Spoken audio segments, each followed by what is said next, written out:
अस्सलाम वालेकुम, मैं हसनैन कुरैशी और आप देख रहे हैं मेरा यूट्यूब और फेसबुक चैनल।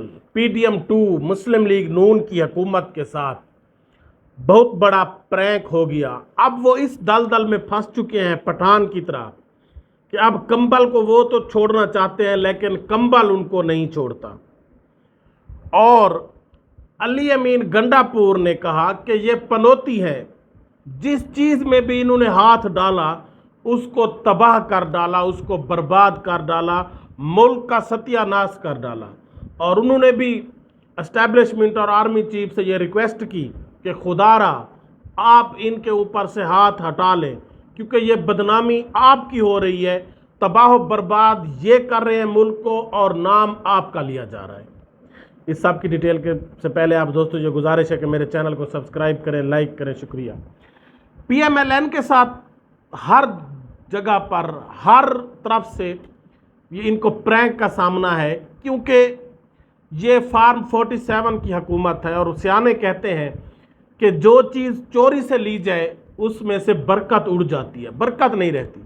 तो चूँकि ये फार्म 47 से आए हैं, चोरी के मैंडेट से आए हैं, तो इनके अंदर कोई बरकत नहीं रही और ये जिस चीज़ में भी इन्होंने हाथ डाला उसको तबाह व बर्बाद कर डाला। अब रिसेंटली जो इनके साथ एक बहुत बड़ा प्रैंक हुआ, कल जो धरना था एहतजाजी धरना, वो तहरीक इंसाफ का भी था जुम्मे वाले दिन और जमात इस्लामी का भी था। प्रैंक इनके साथ ये हुआ कि ये तो तहरीक इंसाफ वाले लोगों के घरों में घुसते रहे, उनको रोकते रहे, चादर चार दीवारी का तकद्दुस पामाल किया, जरताज गुल के घर तमाम MNA MPs के घरों में दाखिल हुए, औरतों को पकड़ा, लोगों को पकड़ा, लेकिन इनको ये ख्याल नहीं आया कि हम जमात इस्लामी को भी रोकें।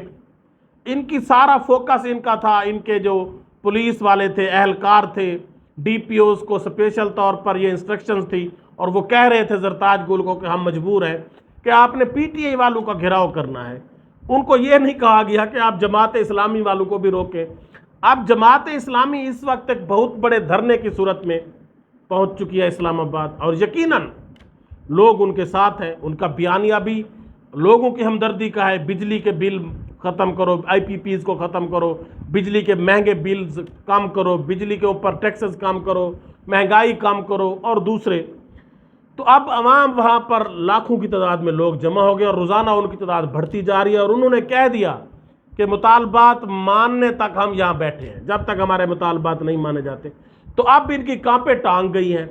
अब इनको अचानक से ख्याल आ गया कि तहरीक इंसाफ के साथ मुज़ाकरात करने चाहिए, और आज मुसद्दक मलिक ने कह दिया कि हम जी मुज़ाकरात के लिए तैयार हैं। 4 दिन पहले तारड़ साहब ने बड़े रौनक से, फ़ख्र से कहा कि हम जी तहरीक इंसाफ पर पाबंदी लगाने जा रहे हैं, हम इमरान खान पर और साबिक डिप्टी स्पीकर कासिम सूरी पर और आरिफ अलवी पर आर्टिकल 6 लगाने जा रहे हैं। क्या किया है? अगर आर्टिकल 6 लगाया जाए तो मुस्लिम लीग नून के लोगों ने जो मुख्तलिफ बयानात दिए हैं एस्टैब्लिशमेंट के ख़िलाफ़, आर्मी के ख़िलाफ़, वो इंतहाई ख़तरनाक है। इन पर आर्टिकल 6, और जिस तरह इन्होंने ये इलेक्शन नहीं करवाए उन पर भी आर्टिकल 6 लगना चाहिए। तो अब वो बयानिया तो इनका दफन हो चुका है। इनके सारे बयानिया दफन वक्त के साथ साथ होते जा रहे हैं। इनका वोट को इज्जत दो का बयानिया भी दफन हो गया और उसके साथ साथ मियाँ साहब की सियासत भी दफन हो गई, और इसीलिए मियाँ साहब अब मंजर से गैब हैं। और मियाँ साहब के मुस्लिम लीग नून के करीबी साथी, बहुत करीबी साथी, शाहिद खकान अब्बासी, मिफ्ता इस्माइल, ज़ुबैर उमर, आसिफ करमानी, मुशाहिद हुसैन सेनेटर छोड़ चुके हैं मुस्लिम लीग। इतने लोग PTI के नहीं छोड़े जिनको ज़बरदस्ती मार कर, उनके घरों को, उनकी फैमिलीज़ को टार्चर करके, इतने लोगों ने तहरीक इंसाफ नहीं छोड़ी और वो दोबारा ज्वाइन भी कर रहे हैं जिनको ज़बरदस्ती छुड़वाई गई।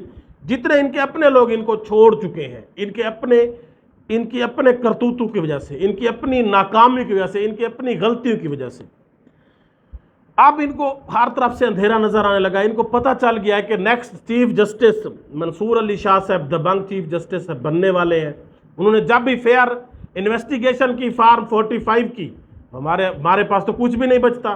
तो अब ये इमरान खान के साथ डायलॉग करना चाह रहे हैं, हर तरफ से ये माफ़िया भी मांग रहे हैं, ये कह रहे हैं कि हमसे गलती हो गई, खुदारा हमें माफ़ कर दो और हम आपके साथ डायलॉग करने के लिए तैयार हैं। اور دوسری طرف ان کے اپنے کچھ MNAs جوید لطیف صاحب وہ کہتے ہیں کہ ہمارے ساتھ پرینک ہو گیا ہے میاں صاحب کو. اور ابھی ریسنٹلی کیپٹن صفدر صاحب نے کہا کہ اسٹیبلشمنٹ جی بھاگ کر میاں صاحب کے پاس گئی, ہاتھ پاؤں باندھے کہ خدارا آپ آئیں ہمیں عمران خان سے بچائیں. لیکن جب یہاں میاں صاحب آئے تو اچانک ان کا رویہ بدل گیا اور انہوں نے میاں صاحب کو ہروا دیا اور پھر میاں صاحب کو وزیر اعظم نہیں بننے دیا. تو ہر طرف سے یہ اسٹیبلشمنٹ پر بھی اپنی ناکامیوں کا ہر ملبہ یہ خود ڈیلیور خود نہیں کر رہے ہیں. ہر طرف سے ملک کی تباہی ہوتی جا رہی ہے, مہنگائی کا جن قابو سے بہر ہو چکا ہے, لوگ مر رہے ہیں بھوک سے, ان سے کچھ بھی کنٹرول نہیں ہو رہا. یہ صرف ڈھکوسلے مار رہے ہیں اور صرف تحریک انصاف کو کرش کرنے میں لگے ہوئے. ان کا سارا فوکس تحریک انصاف ہے, دن رات یہ صرف اس تحریک انصاف کے اوپر ظلم و ستم کرتے رہے ہیں. اور ظلم و ستم آخر ایک دن ختم ہونا ہوتا ہے. عمران خان کی پارٹی کے اوپر انہوں نے جتنے ظلم کیے, یقیناً ظلم کا ایک دن اینڈ ہونا ہوتا ہے. فرعون نے جتنے بچے مارے تھے لیکن ایک دن فرعون کا بھی اینڈ ہوا, تو اب ان کا اینڈ قریب ہے. یہ اب آخری ہاتھ پاؤں مار رہے ہیں, کسی طرح عمران خان کو منا لیں اور عمران خان کے ساتھ ڈائلاگ کر کے شاید ہماری بچت ہو جائے اور ہمیں آرٹیکل 6 کی زد میں نہ لایا جائے. کیونکہ ان کے اوپر آرٹیکل 6 الیکشن نہ کروانا اور جو ان کے بیانیز ہیں, عمران خان نے تو ایسی کوئی بات ہی نہیں کی. یہ تو کہتے تو ضرور ہے لیکن عمران خان نے ایسی کوئی بات نہیں کی. جتنی خطرناک باتیں انہوں نے کی ہوئی ہیں, اگر ان پر آرٹیکل 6 لگایا جاتا ہے تو وہ آسان ہو جائے گا.